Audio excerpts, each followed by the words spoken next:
siang-siang makan bakso? Sedap. Daging lembut, kuah kaldu yang gurih, plus siram cabai ekstra pedas di seruputnya. Bikin nagih kan buat ngunyah terus.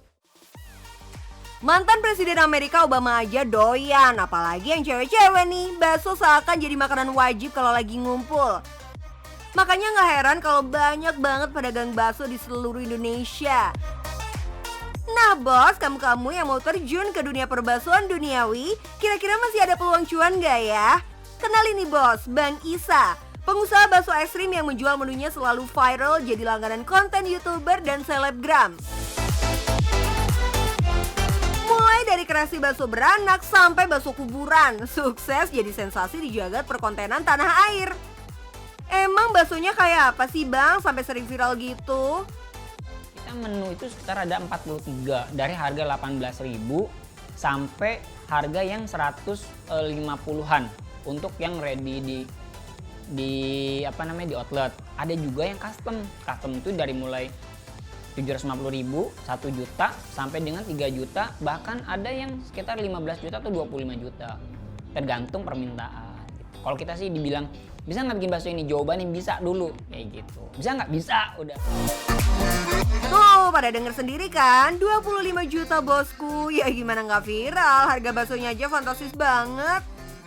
Pada makin penasaran kan ngintip rahasia sukses baksonya? Bakso Bang Isa yang segede-gede gaban ini emang udah terkenal. Sebut aja satu video YouTuber Tan Boy Kun ditonton lebih dari 30 juta views. Jessica Jane 23 juta views, MG Dalenaf 13 juta views, dan masih banyak lagi sederet artis dan influencer rame-rame ngonten soal baksonya yang ekstrim-ekstrim ini.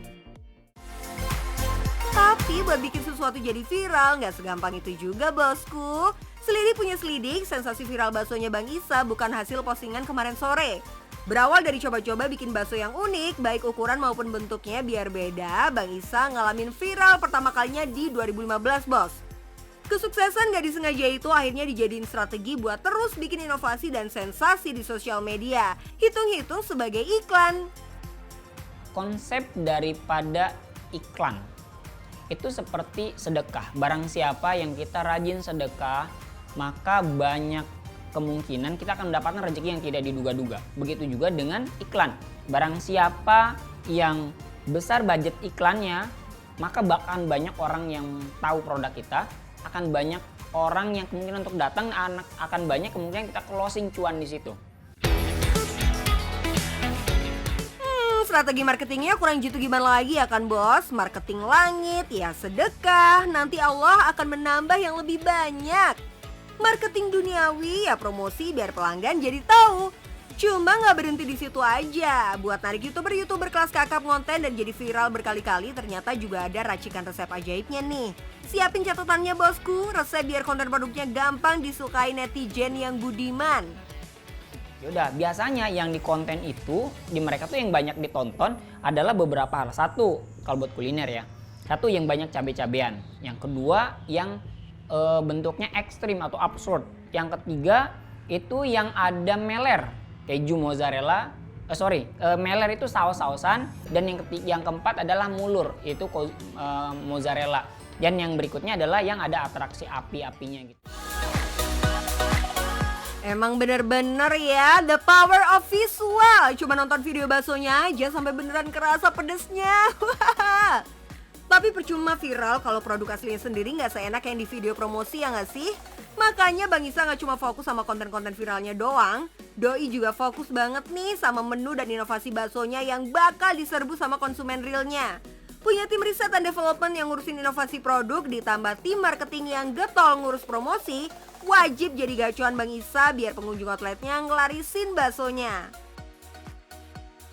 Satu, ada beberapa hal. Yang pertama adalah inovasi produk, yang kedua adalah marketing atau iklan.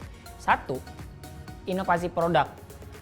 Produk ini harus enak dan ngangenin dan berexperience atau punya value.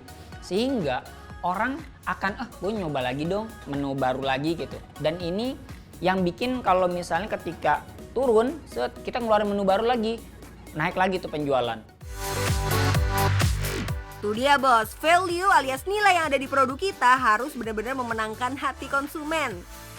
Di lingkungan situ 10 orang saya tanya satu kata buat bakso resukis, jawabannya apa? Mahal. Kok bisa mahal? Tapi tetap rame. Kenapa? Karena kita punya value. Barang siapa yang punya nilai pada satu produk, insya Allah itu akan sukses di situ. Meskipun harga produknya lebih mahal dari bakso pada umumnya, Bang Isa nggak takut nggak ada yang beli tuh. Pede aja karena yakin produk baksonya benar-benar jos gandos, bos. Apakah dengan banyaknya tukang kopi pinggir jalan, kopi sebelah itu yang mahal banget, apakah turun harganya?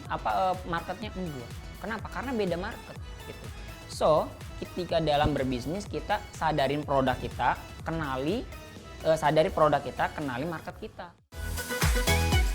For your information nih bos, kegagalan Bang Isa dari usaha sebelumnya dipelajarin bener-bener buat ngenalin produk jualan dan perilaku calon marketnya. Jadi, kalau usaha kamu belum sukses, jangan keburu down duluan ya bosku. Di-riset lagi aja, cari sampai ketemu mana yang paling pas buat kamu jalanin. Gak cuma itu bos, melek sama tren dan gaya hidup anak muda yang bakal jadi calon buyernya kamu, kudu dikulik habis-habisan. Anak muda zaman now yang seneng banget sama tempat dan menu kekinian bisa jadi agen promosi gratisan buat bantu posting di sosial media pribadi mereka. Satu lagi nih tips penting dari Bang Isa buat kamu-kamu yang mungkin lagi bingung mau mulai dari mana dulu ya biar usaha kita viral gitu. Dicatat ya bosku. Karena memang beda ya orang dulu sama orang sekarang. Orang dulu sebelum makan berdoa, orang sekarang sebelum makan foto. Biasanya foto itu ada dua, satu produk, yang kedua tempat. Kalau kita punya banyak duit, tempatnya bagusin, instagramable gitu kan. Yang kedua baru produk.